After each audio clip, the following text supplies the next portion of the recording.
Nvidia stock continues to dominate as this top AI stock closes at over $700. And I believe the bullish news comes from two different sources. First, we did get another price target update on Nvidia stock. And yes, it's much higher than the $700 it closed at today. And second, we did get some bullish news from the world's largest semiconductor manufacturer, TSMC, which obviously bodes well for Nvidia's products. Now, I also have some other interesting news impacting the overall semiconductor market that I want to share with you. And welcome, for those not familiar, my name's Jose Najarro, and I spent way too much time reading about semiconductors and AI.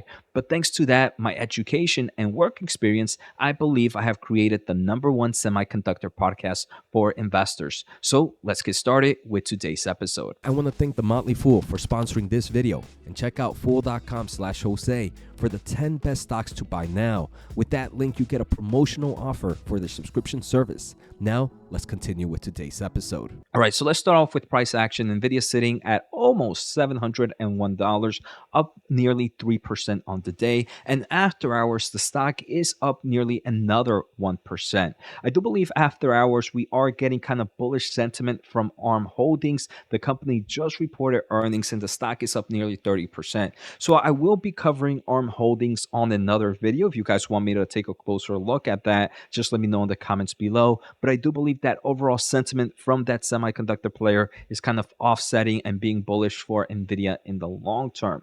Now, what I want to start off with is just a price target hike. We did see Morgan Stanley just raised its Nvidia stock price target to $750. And Joseph Moore, which I believe is a very great analyst in general, I don't know the person, but obviously I listen to a lot of semiconductor earnings call, and he's one who, in my opinion, asked the right questions. So I'm not saying follow this analyst, but I do have some respect for him as I do listen to him a lot during the Q&A sessions of a lot of earnings company. So we can see that one of the reasons for this upgrade is they mentioned that near term GPU cloud instances remain very tight. And this is something that we've heard, right? There's still supply constraint in forms of demand for GPUs and just the actual hardware, as developers are telling us that they are still long waiting lists to train models. Developers' contacts tell us that they are still having to wait months to train. Though those wait times are coming down, they are still long and speak to high profits in provisioned GPUs in cloud. And I do believe what we just heard is pretty informative, and it does kind of tell us a little bit more about the demand for AI solutions, right? Previously, we've just heard from big tech players, and big tech players are saying they're increasing their capex to improve their overall AI solutions and AI infrastructure. But one of the questions that have been coming out for, I want to say, the past few months is how big is this demand for AI solutions? So with that kind of Morgan Stanley review there that we saw, it does seem like they talk more to the developers, which is under the cloud service providers or the customers of the cloud service providers. And they're saying that right now they're still waiting weeks before they can train models because the demand for GPU solutions is still is still so hard to get. So at the end of the day, that bodes well for the demand for GPUs, as those are customers for cloud service providers and cloud service providers are customers of Nvidia. So right now, at least for now, we can safely assume and say that the AI market is at least here to stay for the next short quarters based on those reports. Now, I also want to take a closer look at another thing that could be affecting Nvidia stock. But before we go any further, guys, if you are enjoying the episode really quick, make sure to hit the thumbs up, make sure to hit the subscribe button. I really do appreciate all the support. We're so close to 33,000 subs, so let's see if we can get there. We're about 10 subs away, and I really do appreciate the support. If you want to support a little bit more, check out my special offer at fool.com/Jose. So now the second company I want to take a closer look at is TSMC. And for those that are not familiar with TSMC, this is a company that manufactures the chips that Nvidia has. They manufacture the H100 and all the other kind of data center chips, and also all the other consumer chips that Nvidia has. So they report monthly revenue numbers, right? And I do believe this is a great insight because it kind of gives us a form of view of what's happening in the semiconductor space.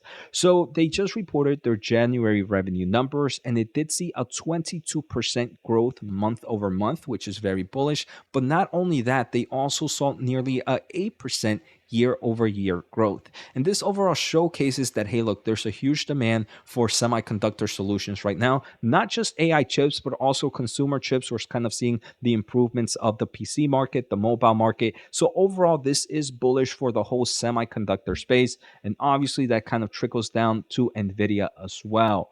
Nvidia, right, a good portion of their revenue comes from the data center market right now, but we know that they also create GPUs for the consumer side, for the workstation. So overall, seeing the overall semiconductor market going up is bullish for all the other revenue segments of Nvidia as well.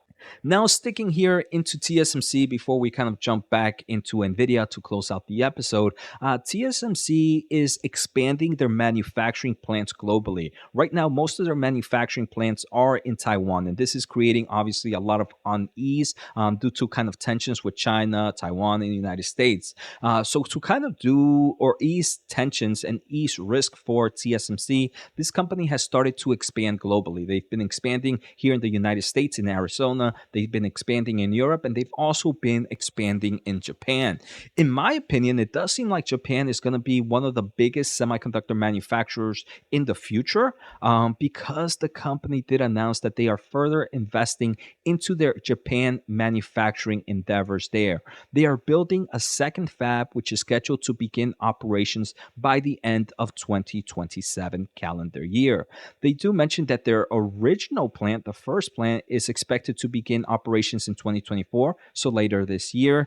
And overall, this investment will exceed over $20 billion with strong support from the Japanese government. So, again, it does seem like we're seeing this shift of manufacturing, semiconductor manufacturing, going into other global nations. Obviously, United States is doing really good with their CHIPS Act, but it does seem like Japan might be doing a little bit better, and maybe talent might be a little bit cheaper than in the United States. So it does seem like TSMC, from what I'm seeing, their second base is going to be mainly in Japan, and maybe the third is going to be United States. They do mention that these plants are going to be producing chips of various sizes from 40, 22, 28, 12, 16, and 6 to 7 nanometer process technology. So we can see some advanced, but to some extent, it seems like it's going to be more on the mature nodes, and those mature nodes tend to hit the automotive, the industrial market. But obviously, these can change over time, and maybe later on they start to add more advanced solutions, like maybe the 3 nanometers and below. All right, next I want to take a closer look at this new blog that came out on February 7th of 2024. And here, NVIDIA really just talks about accelerated computing. And for those that are not familiar with accelerated computing, this is the use of GPUs and special hardware and software and parallel computing techniques that have exponentially improve the performance and energy efficiency of data centers and kind of infrastructure in general. Right now, a lot of the workloads and software tend to run on CPUs, but NVIDIA is saying that, hey, look, running just on CPUs is going to cost you more time, it's going to cost you more money because they're usually a little bit more power efficient, and they're actually slower in general. So NVIDIA is saying, hey, while GPUs in the upfront might cost a little bit more expensive than GPUs, having an accelerated system will reduce your total cost of ownership. It will reduce the energy you use. It will reduce your electricity bill. It will reduce the time that you need to create something. So in overall, while it is more expensive in the upfront, it's going to be more cost efficient in the long term. And right now, we see that a lot of workloads, especially in AI, are computationally demanding, and legacy computing systems are ill equipped for the development of deployment of AI. And they did do a survey, and right now, 82% of companies surveyed are already using or exploring AI, and 84% report that they are increasing their investments in data and AI initiatives. So we definitely see this transformation impacting the overall industry and all types of industry.